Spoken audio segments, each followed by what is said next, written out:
Donc nous allons lire un verset de la Bhagavad Gita.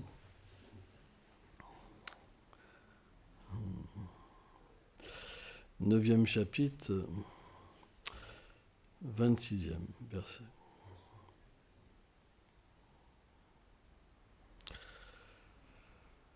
Patram pushpam tvayam tvayam vibhakcha prachati tadam bhakcham papritam astamim pramtatmana. Si un dévot au cœur pur m'offre une feuille, une fleur, un fruit ou de l'eau, avec amour et dévotion, j'accepterai certainement ce présent. Commentaire. Krishna n'a besoin de rien, car il est tout. Mais pourtant, il accepte l'amour et la dévotion de son dévot, qui sont plus précieux à ses yeux que toute autre chose. Aussi accepte-t-il leur offrande, si petite soit-elle, et s'en délecte-t-il avec un grand empressement. Un tel dévot au cœur pur ne peut jamais abandonner le service des pieds pareils au lotus de Krishna, tout comme le Seigneur ne peut jamais l'abandonner.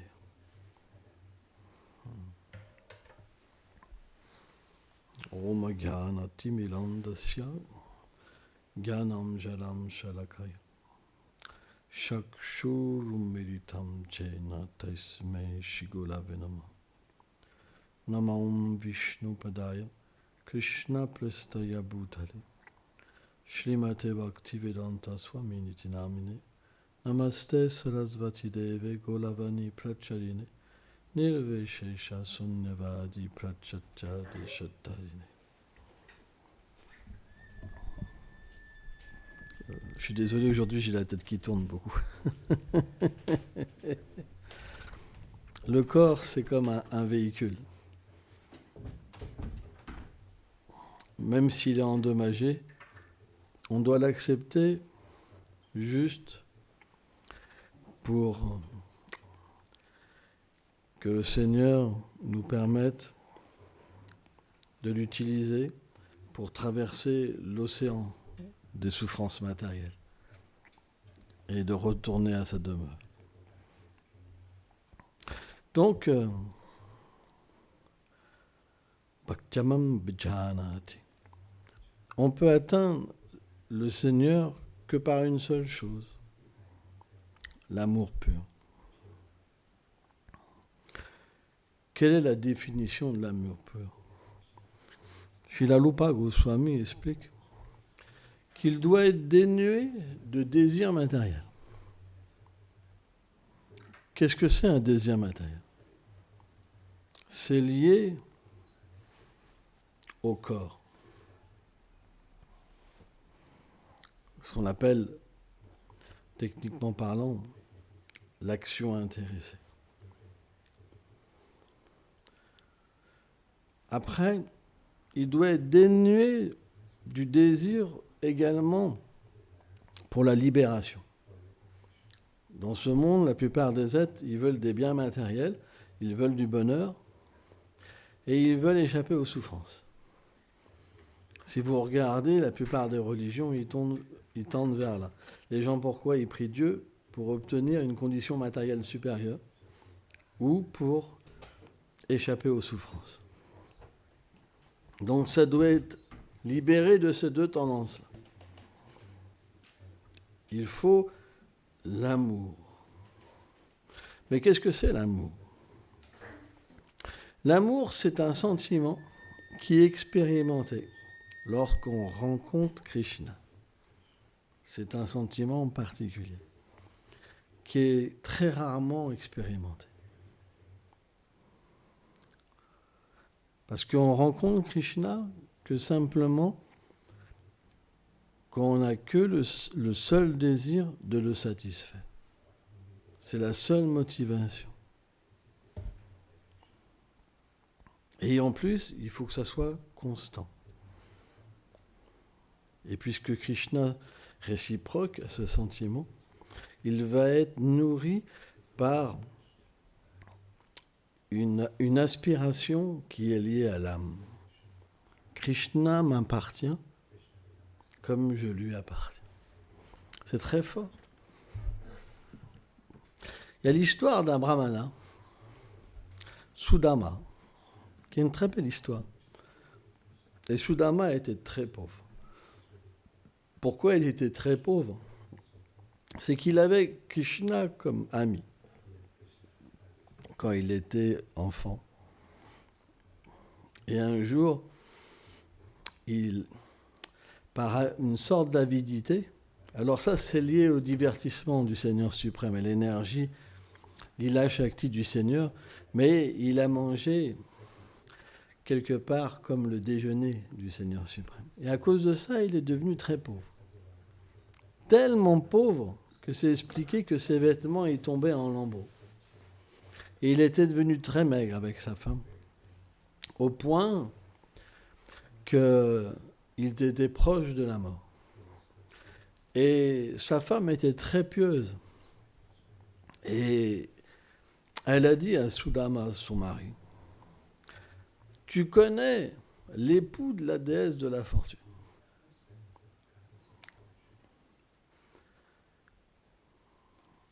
Et malheureusement, nous sommes dans une telle condition. Ne penses-tu pas que tu pourrais aller le voir dans sa ville à Dwarka et lui demander de nous secourir ? Mais Sudama était un pur dévot. Et un pur dévoti, ça ne dérange jamais le Seigneur pour des besoins personnels. Jamais. Ça accepte toutes les conditions de l'existence matérielle, comme une miséricorde. Mais elle a tellement insisté qu'il a été obligé d'accepter. Parce que le devoir d'un mari, c'est de subvenir à sa famille. Et donc, bien que contrarié, il a accepté. Et on ne va jamais voir un ami sans un présent. C'est un principe. Quand on vient au temple, on ne vient jamais les mains vides. On vient toujours avec une offrande. Parce qu'on vient voir Krishna, on vient voir son ami. Quand vous allez vous déplacer vers quelqu'un que vous aimez, vous apportez quelque chose. Jamais on vient les mains vides dans un temple. Jamais. C'est comme ça qu'on établit une relation. Si vous venez les mains vides, c'est que vous pensez qu'il n'y a rien. Vous n'avez pas de relation avec la divinité. Vous n'avez pas de relation. Vous pensez c'est du bois, c'est du métal, c'est de la pierre. Et Krishna, qu'est-ce qu'il fait ? Il reste comme du métal, de la pierre et du bois pour vous. Il ne bouge pas, il ne parle pas, il ne respire pas. Il dit « Oh !» Il pense que je suis de la pierre, alors il faut que véritablement il a raison. Il est à même Prabhupada. Krishna est réciproque avec votre sentiment, votre vision, votre conscience, tout. Mais si vous venez avec un cadeau et avec de l'amour, ce jour-là, vous allez voir, il y a la vie. Je me rappelle une fois, on avait engagé un petit jeune pour nous aider à faire les travaux. Et un matin, il arrive, il avait fait la fête toute la nuit. Il était encore ivre de la veille, tellement qu'il avait bu. Et donc, on avait un employé qui faisait la maçonnerie. Et ils se sont quelque part querellés. Alors, j'étais obligé de le calmer. Je me rappelle, j'ai même fait un massage. Et à un moment, je l'ai amené voir les divinités. Et quand il a vu Krishna, il a fait « Waouh, ça respire ».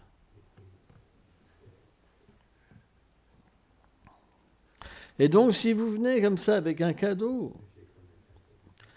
en mettant votre cœur et en voulant avoir une réponse, alors là, vous l'aurez.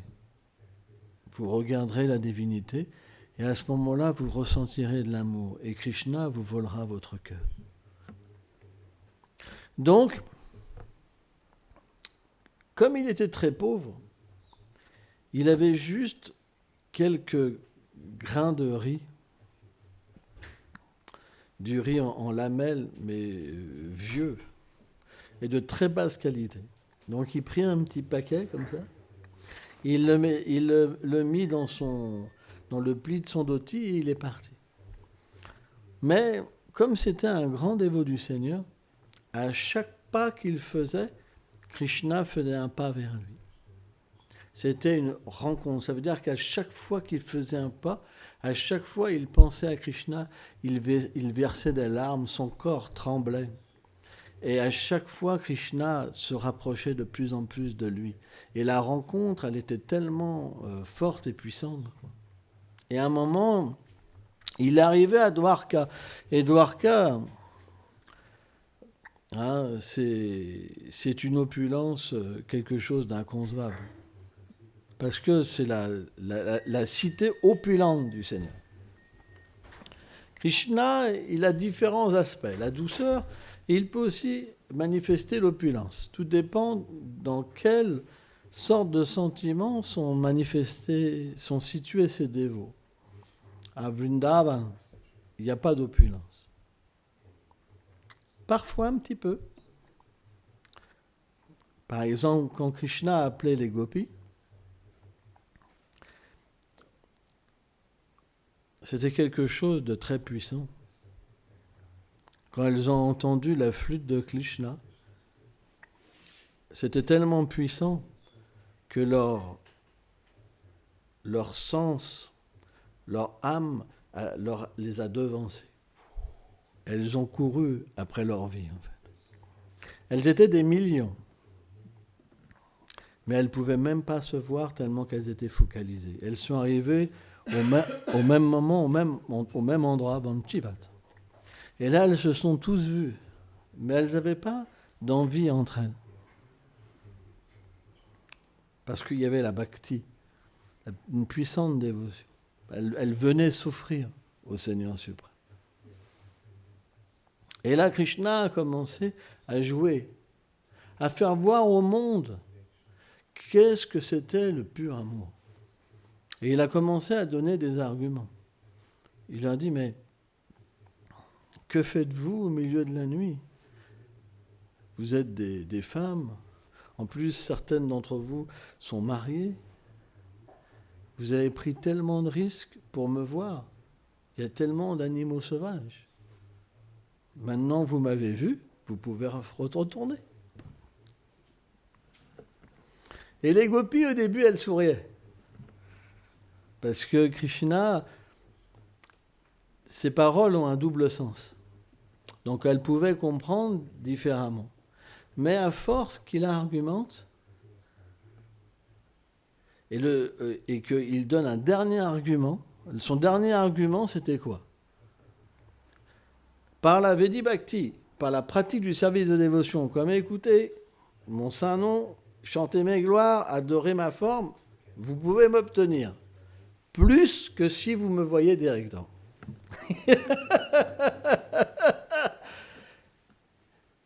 Et donc il leur a dit, retournez chez vous et pratiquez. Vous allez voir, vous aurez plus d'associations avec moi que physiquement. Et là, elles ont commencé à douter. Est-ce que Krishna nous ment? Est-ce qu'il dit la vérité? Et à partir de là, elles ont commencé à le penser que Krishna, il ne voulait pas de leur dévotion. Elles ont commencé avec leur orteil à gratter le sol avec leurs mains, à verser des larmes. Et elles ont commencé à parler à Krishna. Mais pourquoi tu nous appelles, en fait? Tu nous voles notre cœur. Nous nous abandonnons à toi, nous abandonnons tout pour tes pieds par ce lotus. Et comment tu peux nous rejeter? Ta couleur est sombre. Tu es comme un nuage de pluie qui devrait être comme du nectar. Mais en fait, cette pluie, elle est devenue du poison. En fait, tes paroles sont comme des flèches. Et tu es en train de nous tuer. En fait, tu nous demandes de retourner chez nous. Mais en réalité, c'est toi qui vas retourner à Vraj. Et ta réputation sera d'avoir tué tant de femmes. Comme ça. Hein. Parce que les gopis, elles ne pouvaient pas vivre sans Krishna.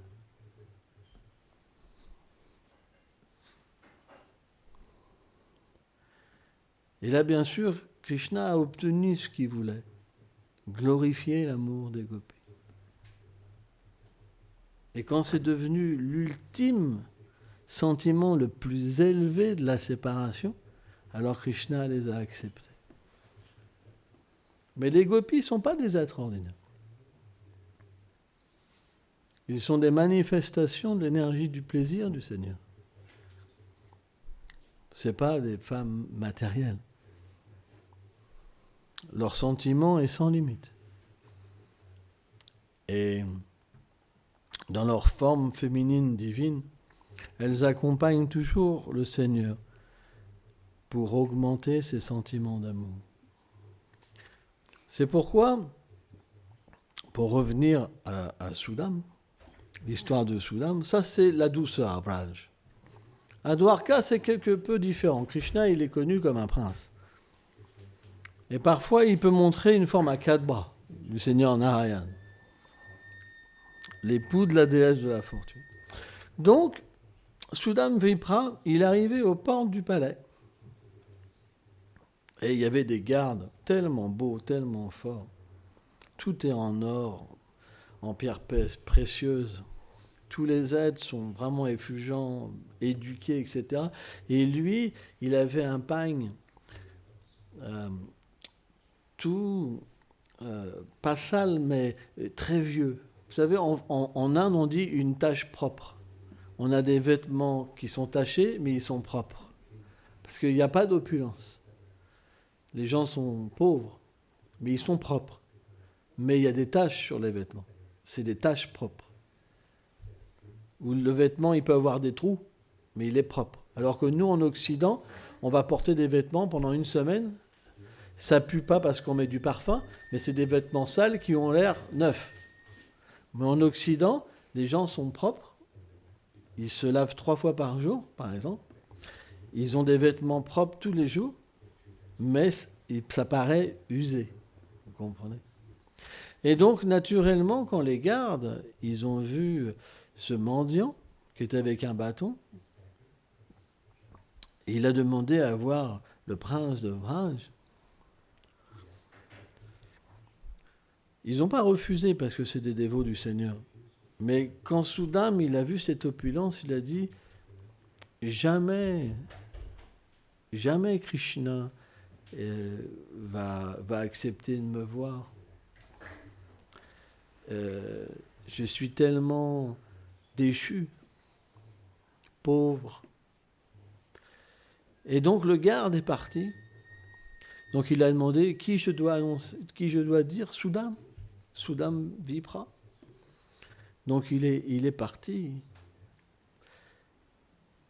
Et Sudam était complètement découragé dans la séparation. C'était une telle destruction à l'intérieur de lui-même. Et Krishna, dès qu'il a entendu le nom de son ami, il était adoré par les déesses de la fortune, dans une habitation tellement opulente. Mais dès qu'il a entendu le nom Sudam, il s'est levé, il a couru en fait. Comme les gopis, quand ils ont entendu la flûte de Krishna, dès qu'il a entendu Sudam, il a couru. C'est expliqué que Krishna l'a même trébuché, il a perdu son écharpe. Et quand il arrivait aux portes du palais, Sudam n'était pas là. Il criait « Sudam, Sudam, Sudam ». Et là, Sudam, en fait, s'est retourné. Et quand ils se sont vus, ils se sont rencontrés, ils se sont évanouis. Et là, tous les gens, ils ont dit « Mais qu'est-ce qui se passe ?» Le prince de Dwarka, il rencontre un mendiant. Et il perd connaissance. C'était comme un choc. Parfois, la bhakti est tellement puissante. Et donc, Krishna lui-même, après, sur son chariot, il a amené Sudam dans son habitation. Il lui a lavé les pieds, il l'a adoré. Mais Krishna, c'est l'âme suprême. Il connaît tout. Et à un moment, il lui a dit, ne m'as-tu pas amené un petit cadeau ? Et là, Sudam, il avait honte. Il a dit, oh, il ne savait pas quoi répondre, Sudam. Imaginez-vous, vous êtes dans un palais, c'est que de l'or, c'est que des murs en joyaux, etc. Et vous avez des grains tout pourris à offrir. Vous comprenez ? Quand vous rencontrez l'opulence personnifiée, qu'est-ce que peut faire votre petit cadeau ? Que peut faire votre petite prière ? Krishna a besoin de rien. Et pourtant, Krishna lui a volé son cadeau. Et là, Sudam, il lui a dit non, non. Et là, il a pris un grain de riz, il l'a mangé. Et il a dit, je n'ai jamais mangé quelque chose d'aussi délicieux. Ne pensez pas que c'est l'argent, que c'est votre renommée, que c'est votre savoir, votre érudition, votre adoration formelle. 4 tours, 2 tours, 3 tours, 7 tours autour de la vanité, le mantra, qui va attirer Krishna. C'est votre sentiment. Si vous n'avez pas de sentiment pour lui, alors Krishna ne réciproquera pas avec votre dévotion. À ce moment-là, vous penserez, Dieu n'a pas de forme, Dieu n'a pas d'existence. Et vous resterez simplement des âmes conditionnées. C'est quoi une âme conditionnée ? C'est quelqu'un qui ne connaît pas sa relation éternelle avec Radha et Krishna. Or, ces histoires, qui sont de véritables histoires, ce sont les divertissements du Seigneur lorsqu'il vient dans un univers matériel. Ils sont organisés en fait par le Seigneur afin de nous faire comprendre quels sentiments nous devons avoir pour lui. Dans ce verset, il dit avec amour et dévotion. Si nous n'avons pas d'amour ni de dévotion, il n'y aura pas de réalisation. Par contre, vous pouvez être le pire des êtres. Mais si vous avez de la bhakti, alors vous obtiendrez une réalisation. Et une fois que la réalisation sera là, parce que la bhakti, elle ne dépend pas de votre qualification.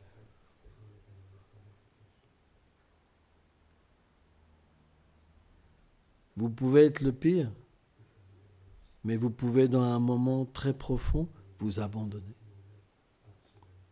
Oh Seigneur, à partir de maintenant, je t'appartiens. Si vous avez ce puissant sentiment en vous d'abandon total, Krishna l'oubliera jamais. Et en temps voulu, il organisera tout pour que votre vie se tend vers cet amour. Alors bien sûr, ce que Krishna va faire, c'est pas forcément ce que vous vouliez. Parce que entre votre abandon et après ce qu'on redevient, c'est des fois 2 choses différentes. Mais dû à une sukriti des vies passées, donc des actes pieux à base de dévotion des vies passées, parfois on peut véritablement prendre refuge du Seigneur suprême. Moi je sais, une fois, j'ai failli perdre la vie. J'avais de nombreuses personnes qui voulaient me tuer. Et j'étais planqué dans un endroit. Et j'ai fait, Seigneur, si tu me sauves, je t'abandonne ma vie. Donc moi, je sais ce que je dis. Moi, je n'avais pas choisi d'être un dévot du Seigneur. Mais lui, il ne m'a pas oublié. Et il a fait que petit à petit, je n'ai pas le choix que de baisser la tête et d'accepter ces pieds pareils au lotus comme mon unique refuge. C'est une question de miséricorde. On n'obtient pas Krishna par nous-mêmes. On l'obtient par sa miséricorde. En fait, je dirais même que le Seigneur fait en sorte que nous puissions le servir d'une manière à que lui-même s'endette. Parce qu'en fait, Krishna réciproque avec notre service. De manière qu'il s'endette lui-même et qu'il se donne lui-même. Parce que par nous-mêmes, nous n'avons pas la possibilité. Nous sommes trop petits. Nous sommes trop imparfaits. Mais la miséricorde du Seigneur est tellement merveilleuse. Quand il vient en tant que Chaitanya Mahaprabhu, il vient avec l'état d'esprit de Shri Radha. Et Radha, c'est la miséricorde personnifiée. Son halo, c'est Sharanagati, l'abandon envers le Seigneur suprême. Et elle est vraiment le refuge des dévots. Krishna est la justice. Il réciproque avec votre qualification. Mais Radharani, c'est complètement différent. Radharani est tellement miséricordieuse que si vous la priez et vous chantez son nom, Radha, Radha, Radha, à ce moment-là, Krishna s'offre à vous. C'est le principe de la miséricorde. Quand Krishna vient intoxiquer de la miséricorde, que Srimati Radharani, alors il se distribue lui-même. C'est très, très puissant. Krishna se cherche lui-même. Et lorsqu'il se cherche lui-même, il devient comme les gopis, comme Srimati Radharani. Il pleure pour se chercher lui-même. Oh, où es-tu? Oh, jeune fille de Nanda Maharaj. Depuis que tu es parti, mon cœur est brisé et ma vie me quitte. Oh, s'il te plaît, veuille revenir sur la bordure du fleuve de la Yamuna et jouer de ta flûte. Quand quelqu'un est en détresse, c'est le moyen parce qu'il a besoin d'aide. Or, c'est expliqué que dans cet âge, quand vous donnez Krishna aux autres, à ce moment-là, vous obtenez cette introduction dans le fait d'aider Krishna à se trouver lui-même.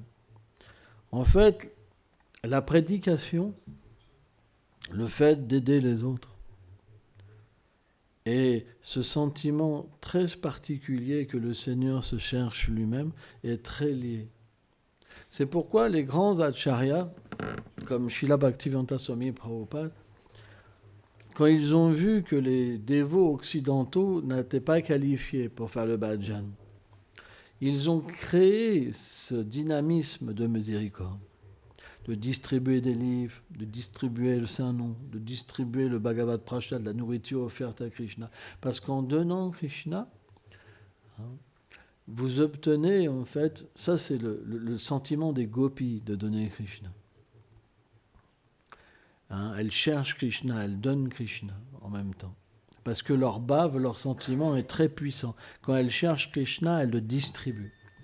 Et de cette manière-là, en fait, vous obtenez Krishna qui se cherche lui-même. C'est très proche.